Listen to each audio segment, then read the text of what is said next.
আজ প্রভু আমাদেরকে যে শাস্ত্রাংশ দিয়েছেন তা লেখা আছে প্রকাশিত বাক্য 1 অধ্যায় 4 থেকে 8 পদে। প্রকাশিত বাক্য 1 অধ্যায় 4 থেকে 8 পদ। প্রভু তার বাক্যে বলেন, যোহন এশিয়ায় স্থিত সপ্তমণ্ডলীর সমীপে যিনি আছেন ও যিনি ছিলেন ও যিনি আসিতেছেন তাহা হইতে এবং তাহার সিংহাসনের সম্মুখবর্তী সপ্ত আত্মা হইতে এবং যিনি বিশ্বস্ত সাক্ষী মৃতগণের মধ্যে প্রথম জাত ও পৃথিবীর রাজাদের কর্তা সেই যীশু খ্রিস্ট হইতে অনুগ্রহ ও শান্তি তোমাদের প্রতিবর্তুক, যিনি আমাদিগকে প্রেম করেন ও নিজ রক্তে আমাদের পাপ হইতে আমাদিগকে মুক্ত করিয়াছেন এবং আমাদিগকে রাজ্যস্বরূপ ও আপন ঈশ্বর ও পিতার যাজক করিয়াছেন, তাহার মহিমা ও পরাক্রম যুগ পর্যায়ে যুগে যুগে হোক, আমেন। দেখো, তিনি মেঘ সহকারে আসিতেছেন, আর প্রত্যেক চক্ষু তাহাকে দেখিবে এবং যাহারা তাহাকে বিদ্ধ করিয়াছিল তাহারাও দেখিবে, আর পৃথিবীর সমস্ত বংশ তাহার জন্য বিলাপ করিবে। হ্যাঁ, আমেন। আমি আলফা ও ওমেগা, আদি এবং অন্ত, ইহা প্রভু ঈশ্বর কহিতেছেন, যিনি আছেন ও যিনি ছিলেন ও যিনি আসিতেছেন, যিনি সর্বশক্তিমান। আমেন। আসুন প্রার্থনা করি। পবিত্র মঙ্গলময় স্বর্গস্থ পিতা, তোমার ধন্যবাদ, তোমার প্রশংসা গৌরব করি। তোমার এই অনুগ্রহে তোমার কতিপয় দাস ও দাসী তোমার চরণতলে আমরা মিলিত হয়েছি, আর এই সময় প্রভু আমরা তোমার বাক্য থেকে শেখার সুযোগ পেয়েছি। 2 সপ্তাহ আগে প্রভু আমরা নতুন নিয়মের শেষ পুস্তক তথা প্রকাশিত বাক্য থেকে আমাদের অধ্যয়ন শুরু করেছি, আর আজ প্রভু আমরা সেই পুস্তকের প্রথম অধ্যায়ের 4 থেকে 8 পদ পাঠ করেছি, যেখানে প্রভু আমরা এই পত্রের সম্ভাষণকে বা গ্রিটিংসকে দেখতে পাচ্ছি।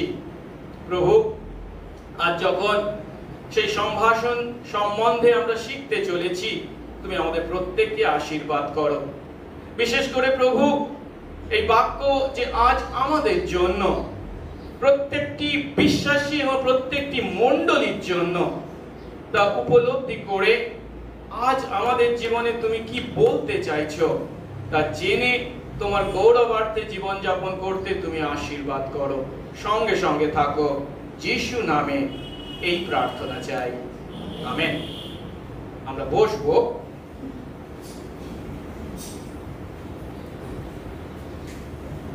আমরা নতুন নিয়মের শেষ পুস্তক তথা বাইবেলের শেষ পুস্তক আদি পুস্তক থেকে শিখছি, তাই কি?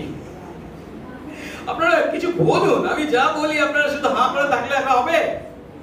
প্রকাশিত শেষ পুস্তক আদি প্রকাশিত বাক্য থেকে শিখছি। আজকে গতকাল যখন আমি আমার সারমন তথা উপদেশ লেখা শেষ করি, মানে টাইপ করা শেষ করি, তখন দেখি বেশ লম্বা হয়ে গেছে। আমি আমার স্ত্রীকে বলছিলাম, আজকে সারমনটা একটু লম্বা হয়ে যাবে, না না না ছোট করে, কম করে বলো, 2টো ভাগ করে বলো ইত্যাদি। আমি খুব চিন্তায় পড়ে গেছি। চেষ্টা করব ছোট করে এবং সহজ করে আপনাদের কাছে বলতে। আচ্ছা, একটু তাড়াতাড়ি অবশ্য আমাকে এগোতে হবে। এর আগের দিন আমরা দেখেছিলাম এই প্রকাশিত বাক্যের প্রথম অধ্যায়ের প্রথম 3টি পদ থেকে, যেটি এই পুস্তকের প্রস্তাবনা বলে আমরা চিন্তা করতে পারি বা ধরতে পারি।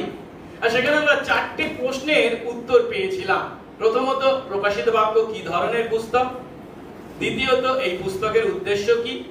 তৃতীয়ত, এই পুস্তকের লেখককে? এবং চতুর্থত, এই পুস্তক থেকে আমরা আজ কিভাবে আশীর্বাদ লাভ করব। আর আজ আমরা এই পুস্তকের প্রথম অধ্যায় 4 থেকে 8 পদ পাঠ করেছি, যেখানে আমরা যে মণ্ডলীগুলির প্রতি এই পত্র লিখিত হয়েছিল সেই পত্রের সম্ভাষণকে দেখতে পাচ্ছি। আসুন আমরা তিন ভাগে বা তিনটি ধাপে সেই সম্ভাষণকে উপলব্ধি করি। প্রথমে আমরা দেখব এই সম্ভাষণ কে, কাদের প্রতি করেছে এবং এই সম্ভাষণটা কি কি সম্ভাষণ করেছে। দ্বিতীয় ধাপে আমরা দেখব এই সম্ভাষণ কার কাছ থেকে এসেছে বা কাদের কাছ থেকে এসেছে। এবং তৃতীয় ধাপে দেখব এই সম্ভাষণ মূলত কার বিষয় বা এই মূল বিষয় বা মূল ব্যক্তি কে।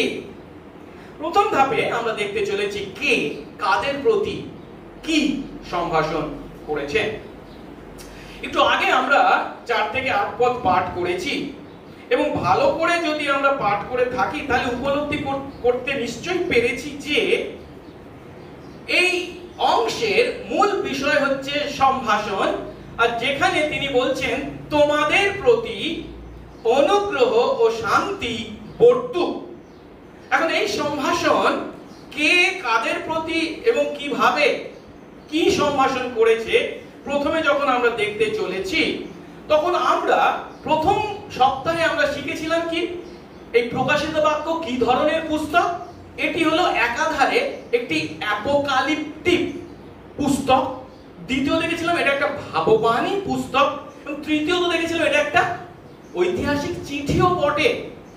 এখন একটি ঐতিহাসিক চিঠি হওয়ার কারণে বা চিঠি হওয়ার কারণে চিঠির একটা কাঠামো থাকে বা স্ট্রাকচার থাকে বা গঠন থাকে। এখন আজকের দিনে আমাদের চিঠির যেরকম গঠন তখনকার দিনে চিঠির গঠন এক ছিল না।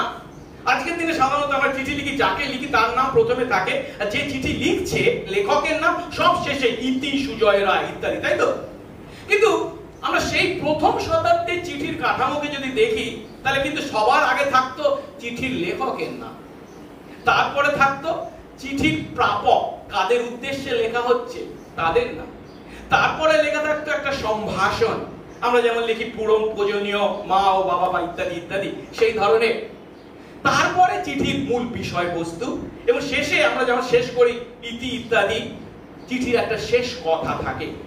এখন আমাদের এই প্রথম শতাব্দীর কাঠামোকে মেনে এই প্রকাশিত বাক্যই লেখা হয়েছে বা সাধারণ অর্থে তা অনুসরণ করা হয়েছে, কিছু সামান্য পার্থক্য আছে। আজ আমরা যে প্রথম 4 থেকে 8 পদ পাঠ করেছি সেখানে আমরা দেখতে পাচ্ছি এই 4 এবং 5 পদে কে লিখেছেন, কাদের উদ্দেশ্যে লিখেছেন এবং এই চিঠির সম্ভাষণ স্পষ্ট করে তুলে ধরা হয়েছে। প্রথমেই বলা হচ্ছে কি যোহন, মানে এই পত্র কে লিখছেন, যোহন লিখছেন। কাদের উদ্দেশ্যে লিখছেন, এশিয়ায় অবস্থিত সপ্ত মণ্ডলী সমীপে, মানে এশিয়ার 7টা মণ্ডলীর প্রতি। আর যে গ্রিটিংসটা, সেই গ্রিটিংসটা কোথায় আমরা মধ্যখানে দেখতে পাচ্ছি, অনুগ্রহ ও শান্তি তোমাদের প্রতি বর্তুক।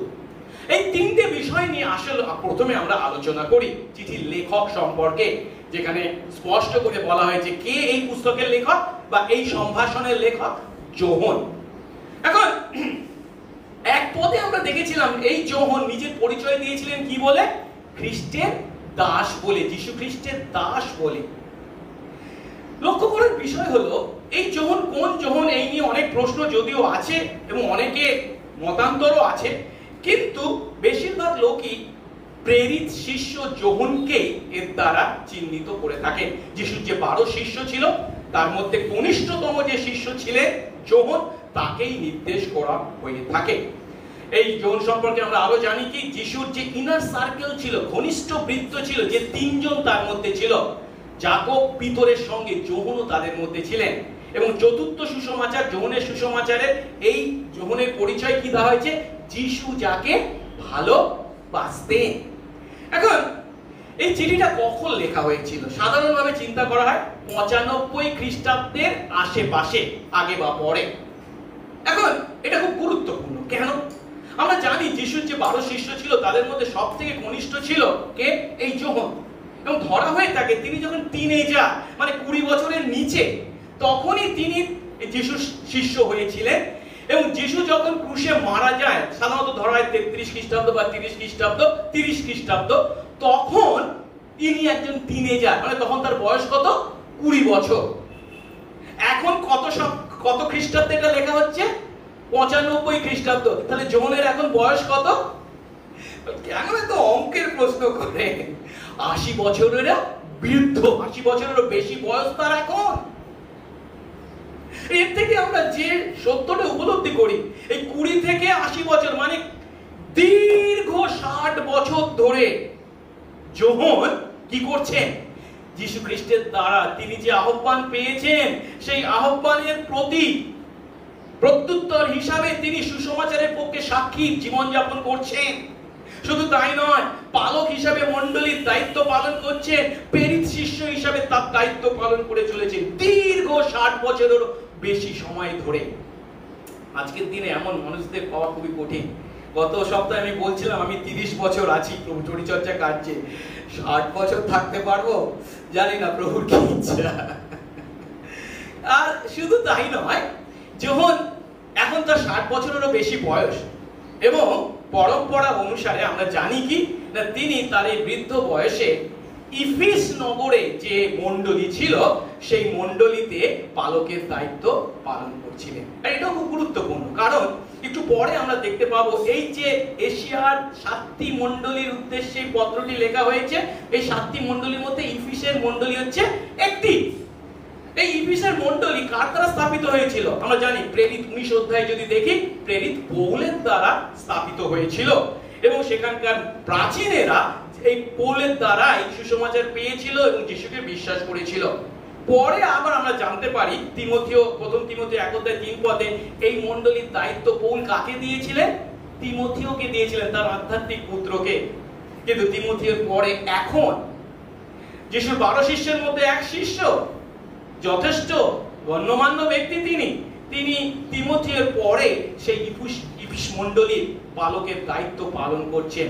তার মানে তার মধ্যে কতখানি নত নম্রতা ছিল তা আমরা উপলব্ধি করতে পারছি।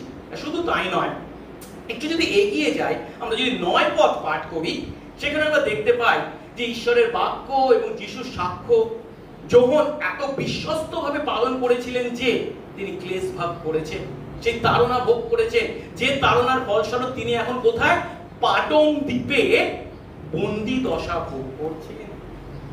আর সেই পাটং দ্বীপে তিনি খ্রিস্টের কাছ থেকে যে দর্শন লাভ করেছিলেন তা তিনি এখানে লিপিবদ্ধ করেছেন। এ কথার অর্থ কি?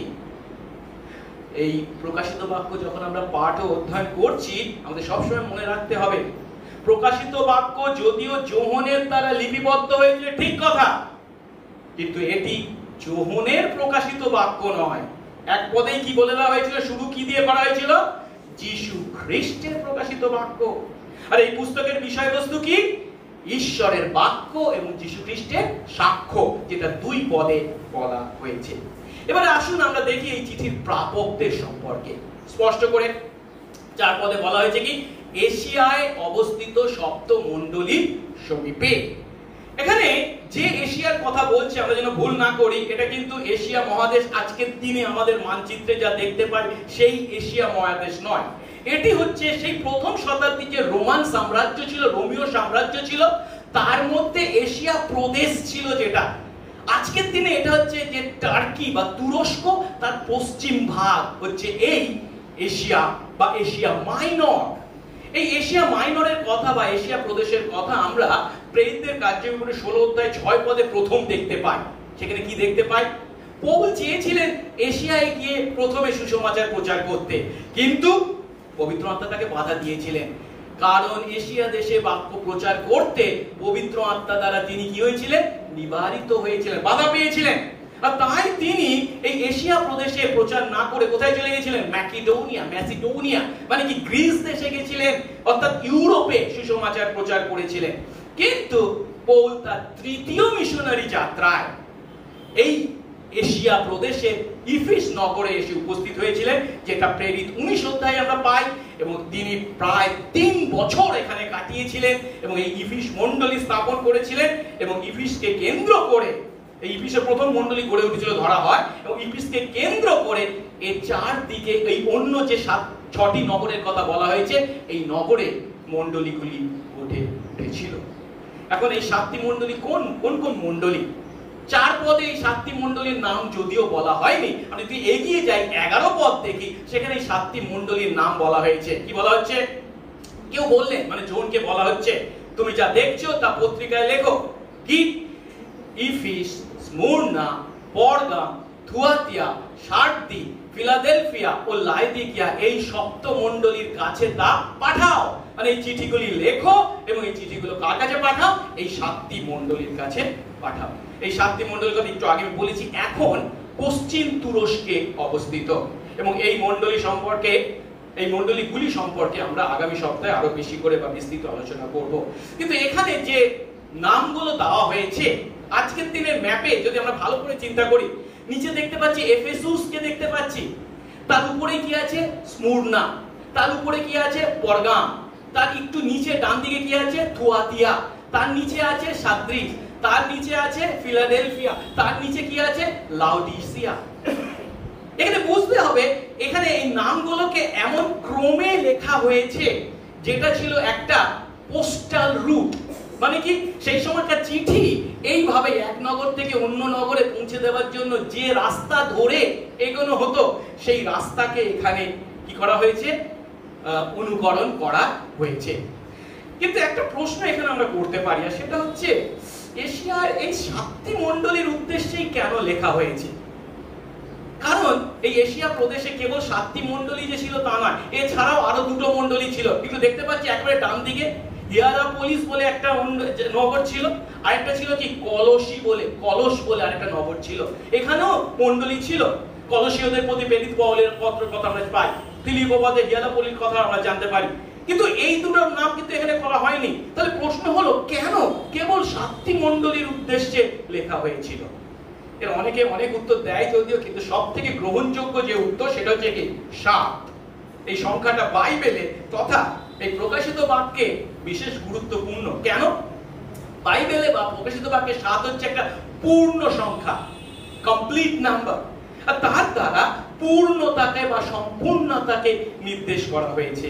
আর তাই একটু পরে আমরা দেখতে পাবো 2 এবং 3 অধ্যায় এই 7টি মণ্ডলীর প্রতি যদিও বিশেষ বিশেষ বার্তা দেওয়া হয়েছে, ঠিক কথা, কিন্তু এই 7টি মণ্ডলীর প্রতি যে বার্তা দেওয়া হয়েছে তা হচ্ছে কি?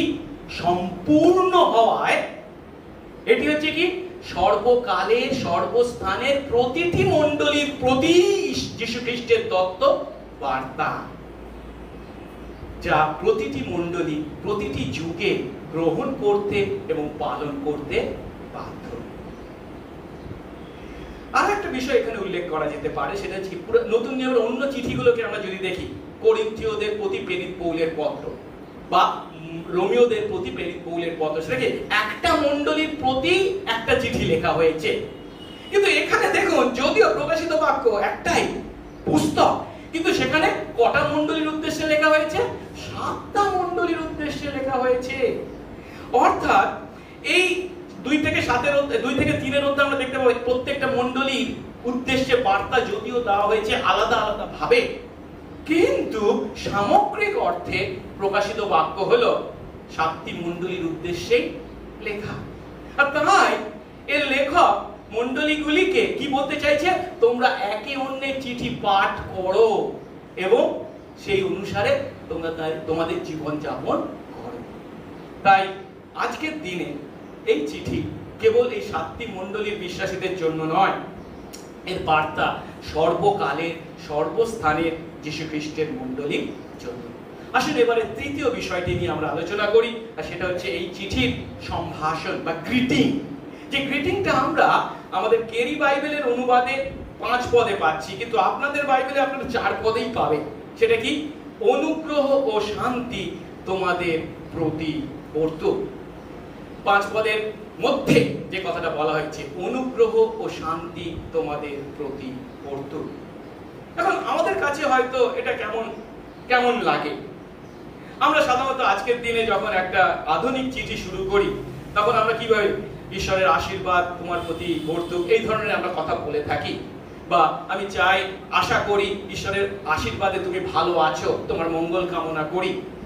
কিন্তু তখনকার দিনে যিশুর শিষ্যরা বা প্রেরিত শিষ্যরা যখনই চিঠি লিখতেন, তখনই তাদের চিঠিতে এই অনুগ্রহ, শান্তি, এই দুটি শব্দ ছিল তাদের সম্ভাষণ বা গ্রিটিংস এর অন্যতম গুরুত্বপূর্ণ দুটি শব্দ। পেরিস শিষ্যরা যখনই চিঠি লিখেছেন এই সম্ভাষণকে তারা অনুসরণ করে। কেন আমি এই কথা বলছি? ধরুন আমি যদি রোমিও দেখি 1 অধ্যায় 7 পদ, সেখানেও সেই গ্রিটিংস এ কি বলা হয়েছে? আমাদের পিতা ঈশ্বর ও প্রভু যীশু খ্রিস্ট থেকে কি অনুগ্রহ শান্তি তোমাদের প্রতি বর্তুক।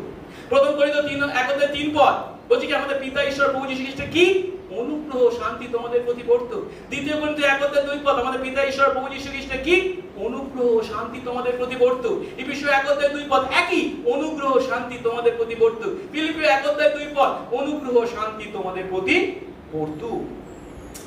এখন এই যে দুটো শব্দকে এখানে ব্যবহার করা হয়েছে, অনুগ্রহ ও শান্তি, বা শান্তি এবং অনুগ্রহ, আমাদের সবসময় মনে রাখতে হবে শান্তি। এখানে শান্তি কথার অর্থ এই নয় আমার ঝুট ঝামেলার মধ্যে নেই আমি তাই শান্তিতে আছি, এই জাগতিক অর্থে শান্তি নয়। এ হচ্ছে সেই শান্তি যা কেবল ঈশ্বর আমাদেরকে দিতে পারেন। এবং কাদেরকে দেন? যারা তার সুনজর পেয়েছে। আর এই শান্তি তিনি তাদেরকে কোন পদ্ধতিতে দিচ্ছেন? এই পাপী অপরাধী আমরা ঈশ্বরের কাছে সেই শান্তি, এই আশীর্বাদ পাওয়ার কি কেউ যোগ্য ছিলাম না। আমরা যদিও পাওয়ার যোগ্য নই, তবু তিনি আমাদেরকে দেন। আর সেই যখন যোগ্য নই তা যখন পাই, সেই পদ্ধতিটাকে কি বলা হয়? অনুগ্রহ। হ্যাঁ, যীশু খ্রিস্টের মাধ্যমে ঈশ্বর তার অনুগ্রহে বিনামূল্যে এই অযোগ্য আমাদেরকে তার শান্তি দান করেন। আর এর থেকে আমরা যে সত্যটা শিখি, এই যে পৃথিবীতে আমরা জীবনযাপন করছি যা চরম ঘৃণা এবং মারাত্মক প্রলোভনে পরিপূর্ণ, এই পৃথিবীর মাটিতে বিশ্বাসী আমরা আমাদের জীবনে যখন সেই ঈশ্বরের শান্তি পাই তার অনুগ্রহে, তা হচ্ছে আমাদের জীবনের সব থেকে বড় আশীর্বাদ। তার অনুগ্রহে এই শান্তি দানের দ্বারা যে সত্য আমাদের কাছে প্রকাশ করা হয়েছে সেটা কি? আমরা আমাদের পাপের দ্বারা ঈশ্বরের সামনে এতখানি অপরাধী যে আমরা নিজেরা নিজেদেরকে সেই পাপ থেকে উদ্ধার করতে পারি না। ঈশ্বরের অনুগ্রহই কেবল আমাদেরকে অনুগ্রহ উদ্ধার করতে পারে। আর সেই ঈশ্বর তার অনুগ্রহে পাপী আমাদেরকে তার শান্তি দেন, কেবল তিনি তা পারেন। আর তাই এই এশিয়ার 7টি মণ্ডলীর যে প্রয়োজন যেমন তিনি পূর্ণ করতে পারেন, আজ যদিও আমরা অযোগ্য তবুও তার অনুগ্রহে তিনি শান্তির ন্যায় আমাদের জীবনে সমস্যার সমাধানও তিনি করতে পারেন। অন্যদিকে এই অনুগ্রহ শান্তি দুটো শব্দ খুব গুরুত্বপূর্ণ। কেন?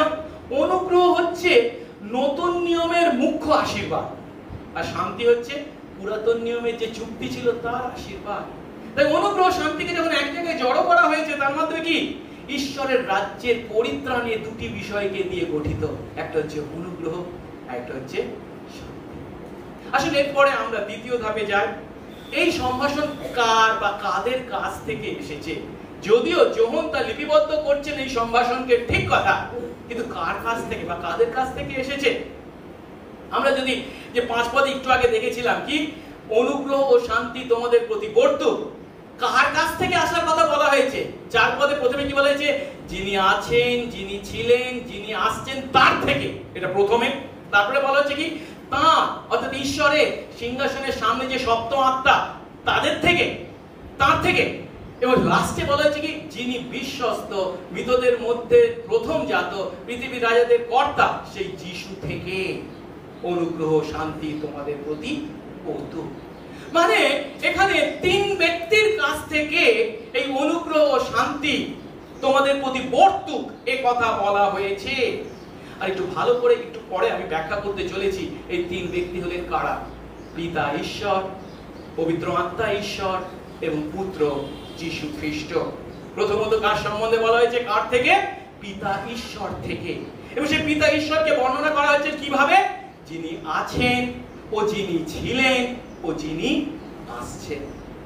যখন পিতা ঈশ্বরকে এইভাবে বর্ণনা করা হয়েছে তখন আমরা উপলব্ধি করি মসির কাছে ঈশ্বর যখন নিজে দর্শন দিয়েছিলেন সেই জ্বলন্ত ঝোপে, মসি জিজ্ঞাসা করেছিলেন আপনি তো আমাকে বলছেন আমি যাব সেই মিশরে ফিরে এবং সেখানে আপনার প্রজাদেরকে আমি উদ্ধার করবো, বৌরের কাছ থেকে হাত থেকে উদ্ধার করে নিয়ে আসবো, কিন্তু তারা জিজ্ঞাসা করবে তোমাকে কে পাঠিয়েছে, সেই ঈশ্বরের নাম কি?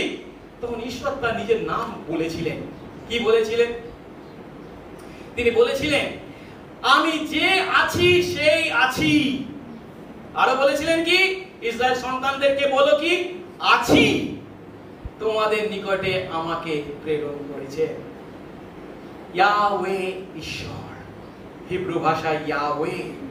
এই যে নাম যেদিন ঈশ্বর মসির কাছে প্রকাশ করেছিলেন, তার মাধ্যমে তিনি থ্রি ডাইমেনশনালি বা তিন মাত্রায় নিজেকে প্রকাশ করেছেন। এই তিন মাত্রা কোনটা?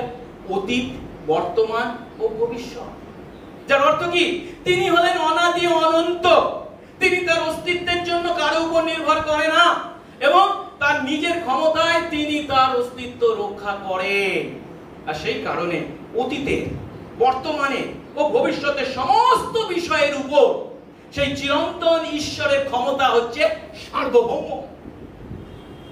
এখন এমন ঈশ্বরের কাছ থেকে অনুগ্রহ এবং শান্তি কামনা করা হয়েছে। আর সত্যি বিশ্বাসী যদি আমরা হয়ে থাকি, তা লাভ করেছি কত বড় আশীর্বাদ, তা যেন আমরা ভুলে না যাই। এরপর এই অনুগ্রহ শান্তি কার কাছ থেকে আসার কথা বলা হয়েছে? পবিত্র আত্মা থেকে। কেন? তখন বলা হয়েছে তাঁর, অর্থাৎ ঈশ্বরের সিংহাসনের সামনে সপ্ত আত্মা থেকে, যেটা আমরা এই 4 পদের দ্বিতীয় অংশে বা শেষ অংশে পাই, তাঁর সিংহাসনের সামনে সপ্তম আত্মা থেকে। এখন অনেকে যখন আমরা প্রথম এটা পাঠ করি, কেমন লাগে?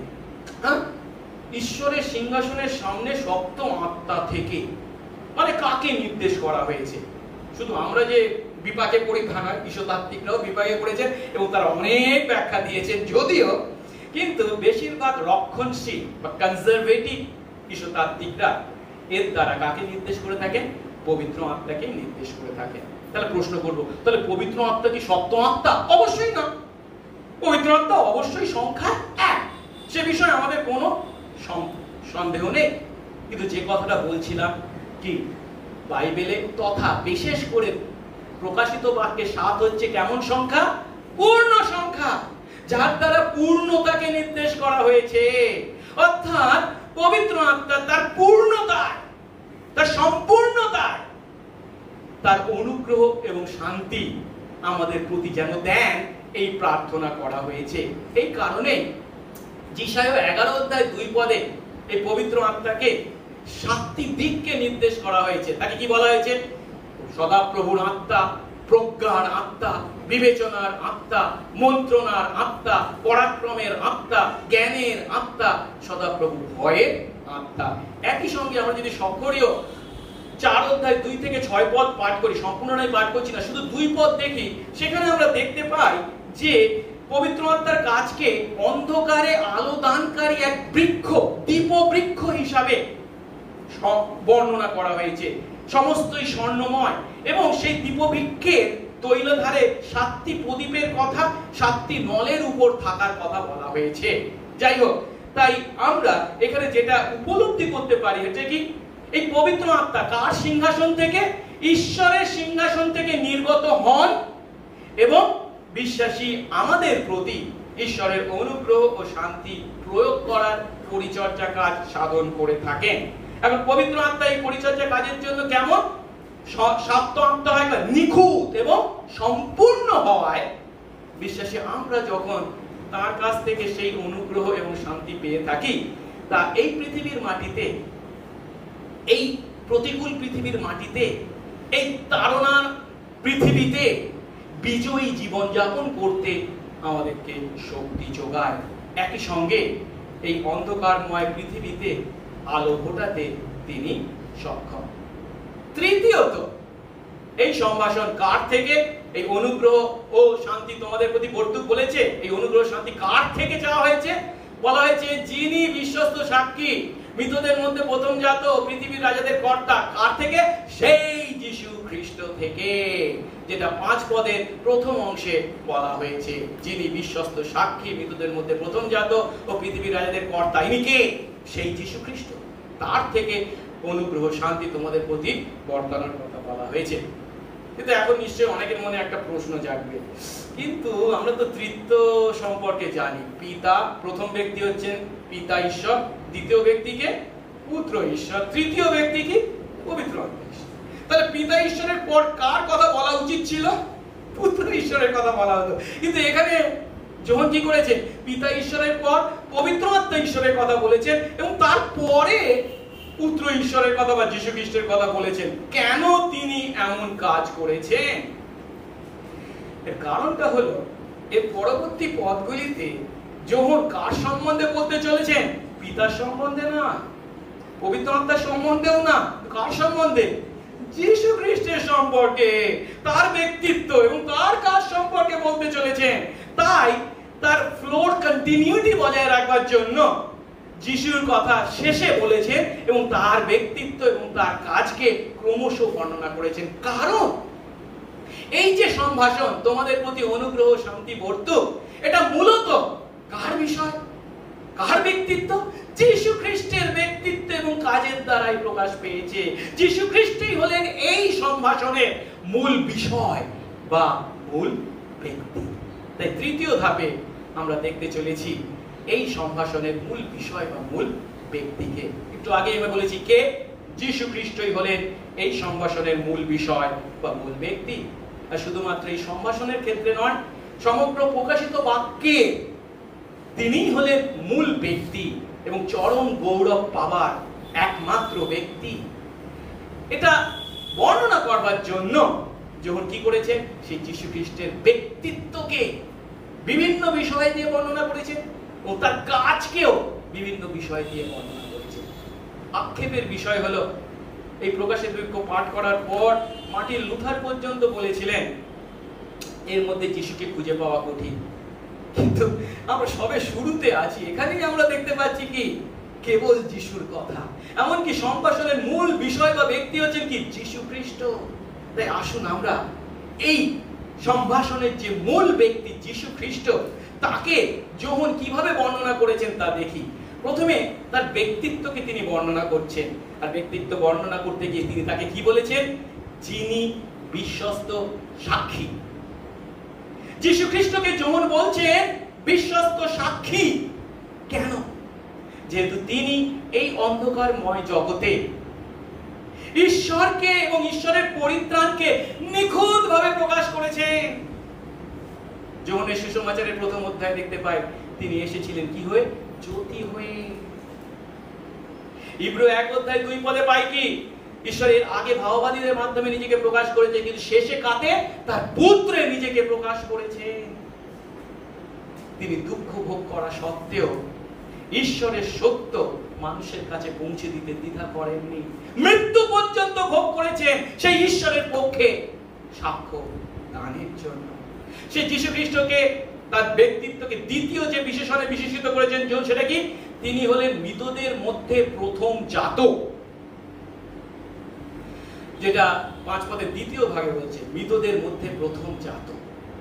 এখন মৃতদের মধ্যে প্রথম জাত কথার অর্থ এই নয় যে পুনরুত্থিতদের মধ্যে তিনি প্রথম। কেন? আমরা পুরাতন নিয়মে দেখতে পাই এলিও ভাববাদীকে, যিনি সারিফতে একজন স্ত্রীলোকের পুত্রকে, মৃত পুত্রকে জীবন দিয়েছিলেন। বা ইলিশাইকে দেখতে পাই, তিনি আগে মৃত বালককে জীবন দিয়েছিলেন। বা ইলিশার যে কবরে সেই মৃতকে যখন ফেলে দেওয়া হয়েছিল সে জীবিত হয়ে উঠেছিল। নতুন নিয়মে আমরা যিশুকে দেখতে পাই, যাইরের কন্যাকে, মৃত কন্যাকে তিনি জীবিত করেছেন। বা আমরা দেখতে পাই নাইন নগরের সেই যুবককে যে মৃত মারা গেছিল তাকে তিনি জীবিত করেছিলেন। সবার জানা লাসারকে, মৃত লাসারকে তিনি জীবিত করেছিলেন। সেই জন্য মৃতদের মধ্যে প্রথম পুনরুত্থিত হিসেবে প্রথম জাত তাকে বলা হয়েছে তা নয়। কিন্তু এই যে সমস্ত পুনরুত্থানের কথা পুরাতন নিয়ম বা নতুন নিয়মে বললাম, এরা মরে বেঁচেছিল ঠিক কথা, কিন্তু তারপর একদিন আবার মরেছিল। কিন্তু যিশুই হলেন একমাত্র ব্যক্তি যিনি মৃত্যুর উপর জয়লাভ করেছেন চিরকালের জন্য। তাকে আর মরতে হয়নি, মরতে হবে না। তাই এখানে প্রথম জাতের অর্থ ক্রোনোলজিক্যালি ফার্স্ট নয়। এখানে প্রথম জাতের অর্থ প্রিএমিনেন্স, বিশিষ্টতা বা প্রাধান্যের বিষয়। তিনি প্রথম। আর তিনি যেহেতু পুনরুত্থানের প্রথম ফল, মৃত্যুকে জয় করে তিনি পুনরুত্থিত হয়েছেন, তাকে অনুসরণ করে বিশ্বাসী আমরাও দ্বিতীয়, তৃতীয়, চতুর্থ হয়ে সমস্ত বিশ্বাসী গৌরবে পুনরুত্থিত হতে চলেছি। এই অর্থে তিনি হলেন মৃতদের মধ্যে প্রথম জাত। তারপর যীশু খ্রিস্টকে তার ব্যক্তিত্বকে বর্ণনা করতে গিয়ে যখন বলছেন কি তিনি হলেন পৃথিবীর রাজাদের উপর সার্বভৌম রাজা, যেটা 5 পদের তৃতীয় অংশে বলা হয়েছে পৃথিবীর রাজাদের কর্তা। কারণ এই কথা শুনে হয়তো একটু অনেকে হতবাক হতে পারে, আমাদের পৃথিবী কত বড় এবং তার কত দেশ রয়েছে, কত রাজা হয়েছে, তাদের উপরে তিনি সার্বভৌম রাজা, এটা কথা হলো? কোন অর্থে তিনি রাজা? আমরা যেন সেই ইহুদিদের ন্যায় একই ভুল না করি। যিশু যখন এসেছিলেন পৃথিবীর মাটিতে তাকে তারা জাগতিক রাজা হিসেবে চিন্তা করেছিল, রোমীয় পরাধীনতাকে ইসরায়েলকে স্বাধীনতা দেবে এমন চিন্তা করেছিল। তিনি সেই অর্থে রাজা নন, তিনি হলেন সেই আধ্যাত্মিক রাজা, পাপ থেকে উদ্ধারকারী, একমাত্র পরিত্রাতা, মুক্তিদাতা। তিনি পৃথিবীর মাটিতে এসেছিলেন হারিয়ে যাওয়া আত্মাদের খোঁজ করতে, তাদেরকে পরিত্রাণ দিতে, আর তিনি তা পূর্ণ করেছেন নিজে ক্রুশের উপর মরে আমাদের পাপের প্রায়শ্চিত্ত করে। আর তাই ঈশ্বর তাকে আকাশ ও পৃথিবীতে সমস্ত ক্ষমতা দান করেছেন, সার্বভৌম ক্ষমতার অধিকারী তিনি, যেটা মথি 28 অধ্যায়ের শেষ পদে 19-20 আমরা পাই। এখন এটা কোন বাক্য মেনে ঘটছে? আমরা যদি চিন্তা করি গীতসংহিতা 89 অধ্যায় 27 পদ, সেই যিশু সম্বন্ধে বা মশীয় সম্বন্ধে বলেছে, আমি তাকে প্রথম জাত করব, পৃথিবীর রাজাদের থেকে সর্বোচ্চ করে নিযুক্ত করব তার পূর্ণতা। আর তাই এই প্রকাশিত বাক্যেই আমরা 19 অধ্যায় 16 পদে দেখতে পাবো যখন তাকে বর্ণনা করছেন কি বলে, রাজাদের রাজা, প্রভুদের প্রভু। আমরা 3টে দেখলাম যিশুর ব্যক্তিত্বকে বর্ণনা করবার জন্য, কিন্তু এখানেই শেষ নয়, আরো তিনি বর্ণনা করছেন যিশুর ব্যক্তিত্বকে বর্ণনা করতে কি তিনি হলেন সর্বজ্ঞ, তিনি সব জানেন। আমরা দেখি 8 পদের প্রথম অংশ বলছেন, আমি আলফা ও ওমেগা, আদি এবং অন্ত, এই কথা প্রভু ঈশ্বর বলেন। কারণ এই পদের প্রথম অংশটা পাঠ করে অনেকে হয়তো আমরা ভাবি না পিতা ঈশ্বর এই কথা বলছে বলে ভাবতে পারি, কিন্তু আমরা এই অংশটা যদি কন্টিনিউয়াসলি পড়ে দেখতে পাবো কে বলছেন এই কথাগুলো, প্রথম থেকে শেষ পর্যন্ত কে বলছেন?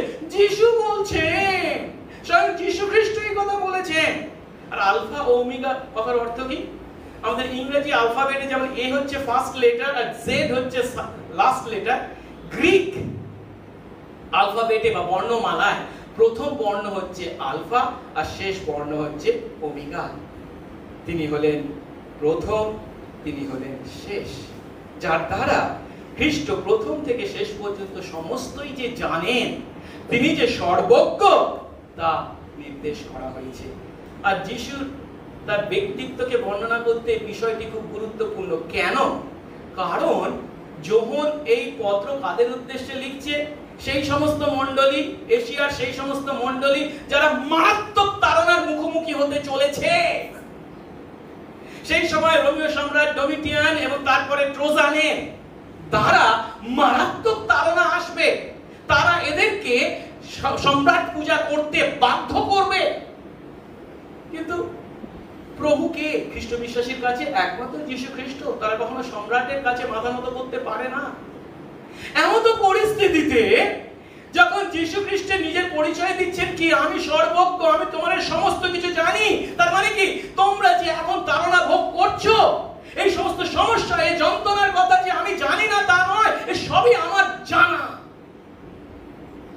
তারপরে তিনি একটু পরে কি বলবেন? শুধু জানা নয়, তিনি কি করতে পারেন। পঞ্চম তার ব্যক্তিত্বের বৈশিষ্ট্য বলা হচ্ছে কি তিনি হচ্ছেন অনাদি অনন্ত। কেন? আমরা ওই 8 পদের শেষ অংশে পাচ্ছি কি বলা হচ্ছে, যিনি আছেন ও যিনি ছিলেন ও যিনি আসিতেছেন। একই কথা একটু আগে আমরা দেখছিলাম, কার সম্বন্ধে বলা হয়েছিল? পিতা ঈশ্বর সম্বন্ধে বলা হয়েছিল 4 পদে, কিন্তু এখানে 8 পদে এই একই কথা কার সম্বন্ধে বলা হচ্ছে? যীশু খ্রিস্ট সম্বন্ধে। কেন? যীশু খ্রিস্ট কোনো মহাপুরুষ নয়, কোনো ভাববাদী নয়, কোনো মানুষ নয়, তিনি ঈশ্বর। আমাদের ঈশ্বর এক, কিন্তু 3 ব্যক্তি। পিতা যেমন ঈশ্বর, পুত্র ঈশ্বর, পবিত্র আত্মা ঈশ্বর, কিন্তু 3 ঈশ্বর নয়, এক ঈশ্বর। আর তিনি ঈশ্বর হওয়ায় তাকে ওই পিতার সেই একই বৈশিষ্ট্যে বর্ণনা করা হচ্ছে, যিনি আছেন, যিনি ছিলেন, যিনি আসছেন। এই কথার অর্থ কি? পিতা ঈশ্বরের ন্যায় যীশু খ্রিস্ট হলেন অনাদি অনন্ত, তার নাই শুরু, তার নাই শেষ। এবং ষষ্ঠত তার ব্যক্তিত্ব সম্পর্কে যখন কি বলছেন, তিনি হলেন সর্বশক্তিমান। 8 পদের একেবারে শেষে বলছেন, যিনি সর্বশক্তিমান। যখন যিশুকে সর্বশক্তিমান বলে বর্ণনা করা হচ্ছে, তখন এটা খুবই গুরুত্বপূর্ণ। কেন? এই সমস্ত মণ্ডলীর বিশ্বাসীরা তথা তার সন্তানরা যে তাড়না ভোগ করে চলেছে, একটু আগে দেখেছি তিনি সব জানেন, শুধু জানেন তা নয়, তার সঙ্গে সঙ্গে কি তিনি সর্বশক্তিমান, যার অর্থ কিছুই তার ইচ্ছা পূর্ণ করার পথে বাধা দিতে পারে না। আজ হয়তো তারা এই সমস্ত তাড়না খ্রিস্ট বিশ্বাসীদের উপর চালাচ্ছে, ঠিক কথা, কিন্তু তার মানে কি ঈশ্বরের ইচ্ছাকে বানচাল করছে? না, ঈশ্বর তার আপন ইচ্ছা ও পরিকল্পনা এগুলিকে অনুমতি দিয়েছেন, তাই ঘটছে। কিন্তু এই তাড়নাই শেষ কথা নয়। কেন? আগামী দিনে তিনি যেমন মৃত্যুকে জয় করে পুনরুত্থিত হয়ে গৌরব মুকুট পেয়েছেন, বিশ্বাসী আমাদেরকেও তার সেই গৌরব মুকুট দিতে চলেছেন। এই কথা যখন এই সমস্ত মণ্ডলীর বিশ্বাসীরা পাঠ করবে যে আমাদের প্রভু হচ্ছেন সর্বশক্তিমান, তখন কি সে তাড়নার মুখে লেজ গুটিয়ে পালানো নয়, নতি স্বীকার করা নয়, সাহসের সঙ্গে তার মোকাবেলা করবার শক্তি ও সাহস পাচ্ছে। আসলে এরপরে আমরা দেখি শুধু খ্রিস্টের ব্যক্তিত্বকে বর্ণনা করা নয়, এই যে অনুগ্রহ ও শান্তি আসছে যীশু খ্রিস্টের কাছ থেকে, তার কাজকেও যখন বর্ণনা করেছেন। প্রথমে বলছেন কি, তিনি হলেন এমন প্রভু যিনি আমাদের মতো এই পাপীদেরকেও পর্যন্ত ভালোবাসেন। বিশ্বাসী আমাদেরকে ভালোবাসেন। 5 পদের শেষ অংশে বলছে, যিনি আমাদের প্রেম করেন। অর্থাৎ যে খ্রিস্টের কাছ থেকে সেই অনুগ্রহ শান্তি কামনা করা হয়েছে, তিনি আমাদের ভালোবাসেন। আর গ্রিক ভাষায় যদি আমরা দেখি, এটা প্রেজেন্ট টেন্সে আছে। গ্রিক ভাষার প্রেজেন্ট টেন্সের অর্থ হচ্ছে কি, অতীত, বর্তমান, ভবিষ্যৎ, তিনটে দিককেই এর দ্বারা নির্দেশ করা হয়েছে। অতীতে সেই যীশু খ্রিস্ট তার প্রেমে আমাদেরকে পাপ থেকে উদ্ধার করতে নিজে প্রায়শ্চিত্ত বলি হিসাবে উৎসর্গীকৃত হয়েছে। আর বর্তমানে ও ভবিষ্যতে তিনি তার প্রেমে এই তাড়না ভোগকারী আমাদেরকে মন্দ শক্তির বিরুদ্ধে জয়দানের জন্য তার ভালোবাসায় শক্তি জুগিয়ে চলেছে।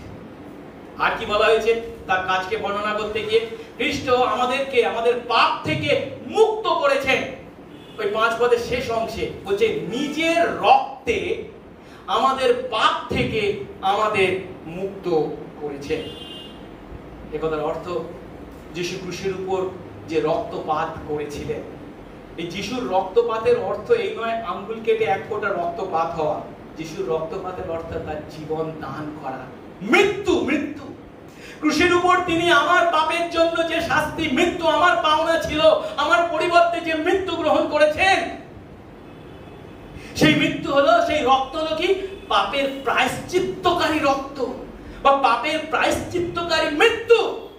আর তিনি যেহেতু আমার পাপের প্রায়শ্চিত্তের জন্য তার রক্ত দিয়েছেন, আমার পাপের প্রায়শ্চিত্তের জন্য মৃত্যু ভোগ করেছেন, তাই আমি আমার পাপ থেকে মুক্ত হয়েছি, তিনি আমাদেরকে মুক্ত করেছেন।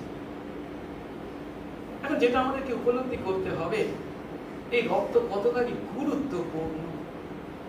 যিশুর এই প্রায়শ্চিত্তকারী রক্ত, আজ বিশ্বাসী আমরা বিশ্বাসে জীবনযাপন করতে চেষ্টা করি। একটু আগেই আমাদের ভাই চয়ন প্রার্থনার সময় বলছিল যে অনেক সময় আমরা পড়ে যাই, যে পথে চলতে চাই সেই পথে চাই না, তার বিপরীত কাজ করি, পাপ করি। আর যখনই করি তখন আমাদের বিরুদ্ধে একজন অভিযোগকারী আছে, শয়তান। সে সবসময় তুই এই করেছিস, তুই আবার ঈশ্বরের সন্তান, তুই আবার তার গৌরব করিস, তুই তার বাক্য প্রচার করিস, এইভাবে তার অভিযোগ করে। তখন আমরা তাকে কি দেখাই? ওই দেখ খ্রিস্টের রক্ত, সেই ক্রুশের উপর তিনি তার জীবন দিয়েছেন, তার গুণে তোর উপরে আমি জয়লাভ পেয়েছি, আমি আমার ক্ষমতায় নয়, আমার যোগ্যতায় নয়। একই সঙ্গে আমাদের সংবেদ যখন আমাদের বিরুদ্ধে কথা বলে, আমাদের বিবেক পাপ করার পর যে মন্দ সেই বিবেক আমাদেরকে কষ্ট দেয়। তার উপরেও আমরা কি এই খ্রিস্টের রক্তের গুণে জয়লাভ পাই। বদ মেজাজের উপর, আমাদের বিভিন্ন পরাজয়ের উপর, আমাদের কামনা বাসনার উপর, আমাদের ভয়ের উপর আমরা জয় পাই। কার গুণে? আমাদের নিজেদের গুণে কি? না, খ্রিস্টের সেই রক্ত, সেই মৃত্যু যা তিনি আমার আপনার পরিবর্তে গ্রহণ করেছেন, যার দ্বারা তিনি আমাদেরকে মুক্ত করেছেন, তার গুণে। শুধু তাই নয়, খ্রিস্টের কাজ বর্ণনা করতে গিয়ে যখন আরো বলছেন খ্রিস্ট আমাদের রাজ্য স্বরূপ করেছেন, যেটা 6 পদে বলা হয়েছে, আমাদেরকে রাজ্য স্বরূপ করেছে। এখানে যে রাজ্যের কথা বলা হয়েছে, সে রাজ্য কোন রাজ্য?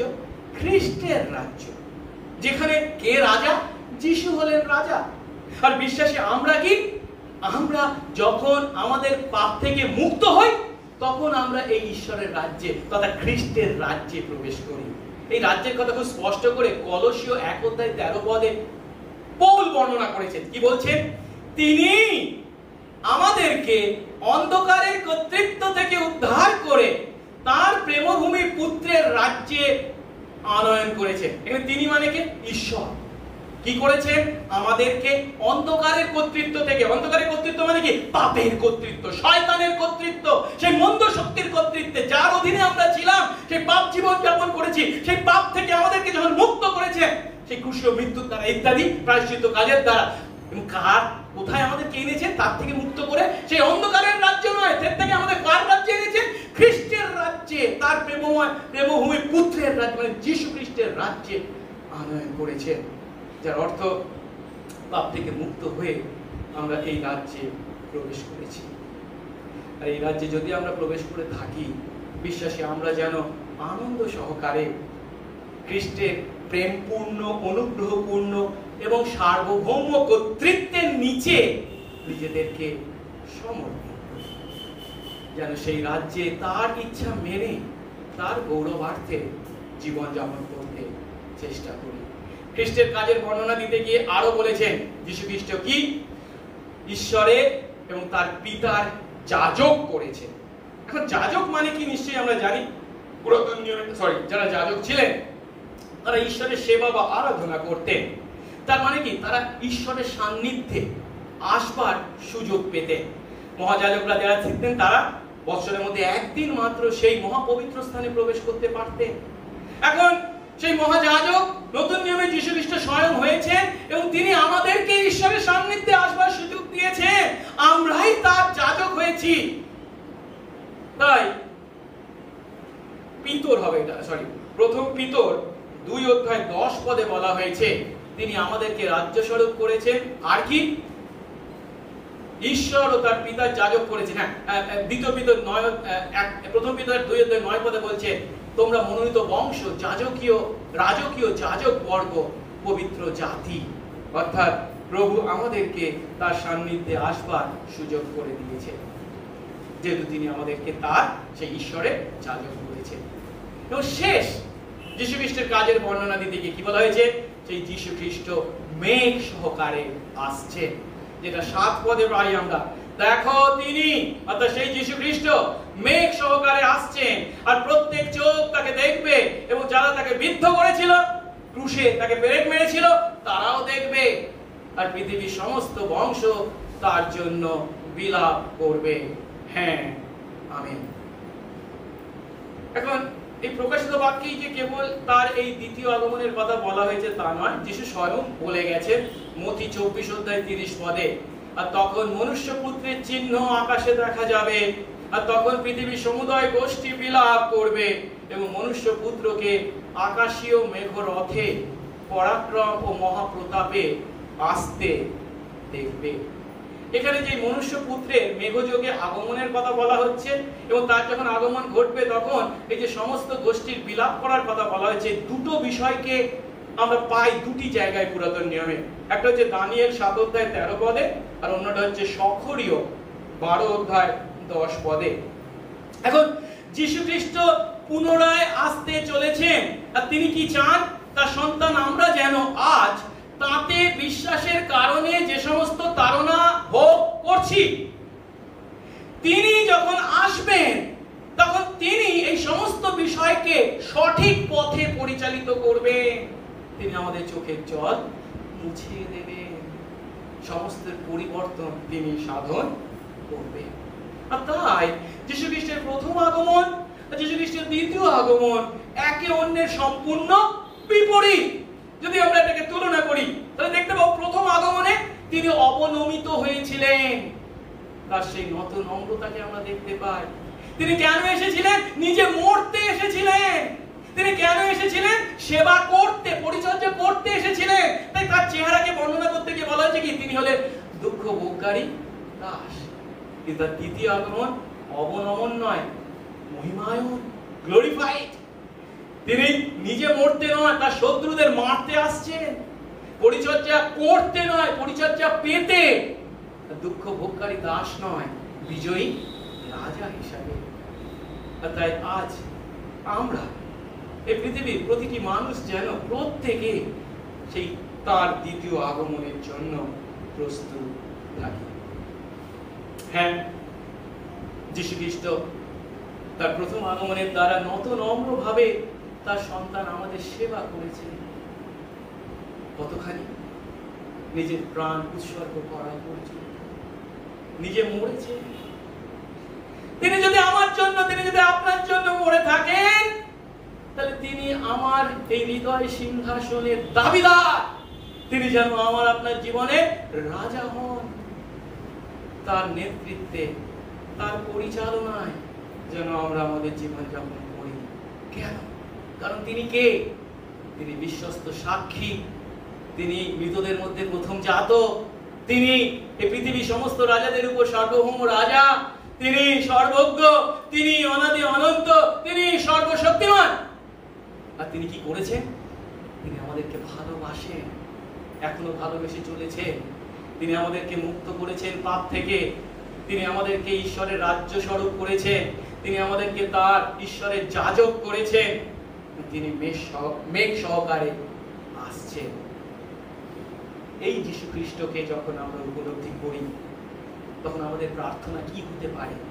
একটাই, প্রভু তুমি আমার হৃদয়ে, আমার মণ্ডলীতে বাস করো, তুমি রাজা হয়ে আমাদের উপর রাজত্ব করো। আর আমাদের কর্তব্য কি? আমরা করতে পারি কি? আমাদের করার আছে কি?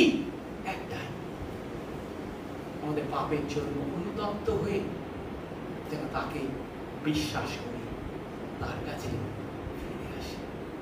এই আশীর্বাদ প্রভু আমাদের প্রত্যেককে দান করুন, যেন আমরা আমাদের পাপের জন্য অনুতপ্ত হয়ে তাকে বিশ্বাস করি, তার সন্তান হয়ে তার কর্তৃত্বের নিচে তার গৌরবার্থে জীবনযাপন। আসুন প্রার্থনা করি। মঙ্গলময় স্বর্গস্থ পিতা, তোমার ধন্যবাদ করি, তোমার প্রশংসা করি, তোমার গৌরব করি। তুমি আরেকটি সুযোগ দিলে আমাদেরকে প্রভু গো তোমার সম্মুখে উপস্থিত হবার, এবং প্রভু তোমার বাক্যের মাধ্যমে আরেকটি বার তুমি আমাদের কাছে দেখালে তুমি কে। ও প্রভু, তোমার দাস যোহনের কাছে তুমি যে বাক্য প্রকাশ করেছো, যা তিনি লিপিবদ্ধ করেছেন, তাতে তিনি তোমার সেই তৃত্বের অনুগ্রহ শান্তি আমাদের প্রতি কামনা করেছেন। আর সেই আশীর্বাদের মূল ব্যক্তি হলে তুমি যীশু খ্রিস্ট, যে তুমি প্রভু গো বিশ্বস্ত সাক্ষী হয়ে যেমন তুমি আমাদের প্রতি তোমার সেই ব্যক্তিত্বের কাজ সাধন করেছো, শুধু কি ব্যক্তিত্ব হয়ে তুমি একাধারে প্রভু আমাদের জীবনে দেখিয়েছো সেই সকল আশীর্বাদ যা পাওয়ার যোগ্য আমরা কেউ ছিলাম না। আমাদেরকে তুমি ভালোবেসেছো, আমাদেরকে তুমি পাপ থেকে মুক্ত করেছো, আমাদেরকে তুমি হাত ধরে নিয়ে চলেছো। ও প্রভু গো, আশীর্বাদ করো প্রতিদিন প্রতি মুহূর্তে যেন তোমার সেই কর্তৃত্বের নিচে বিশ্বাসী আমরা তোমার গৌরবার্থে জীবন যাপন করি। প্রভু তুমি বিশ্বস্ত সাক্ষী, তুমি মৃতদের মধ্যে প্রথম জাত, রাজাদের উপর সার্বভৌম রাজা, তুমি সর্বজ্ঞ, তুমি অনাদি অনন্ত, তুমি সর্বশক্তিমান।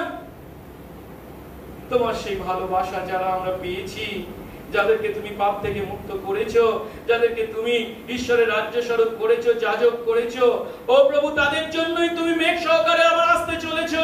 আর তাই আজ এই পৃথিবীর মাটিতে জীবনযাপন কালে যে সমস্ত তাড়নার মুখোমুখি আমরা হই, তার মোকাবিলা করতে তোমাতে আস্থা রেখে সাহস সহকারে এগিয়ে চলতে তুমি আশীর্বাদ করো। শেষ পর্যন্ত যেন আমরা আমাদের বিশ্বাস রক্ষা করি। সঙ্গে সঙ্গে থাকো, যিশু নামে এই প্রার্থনা চাই।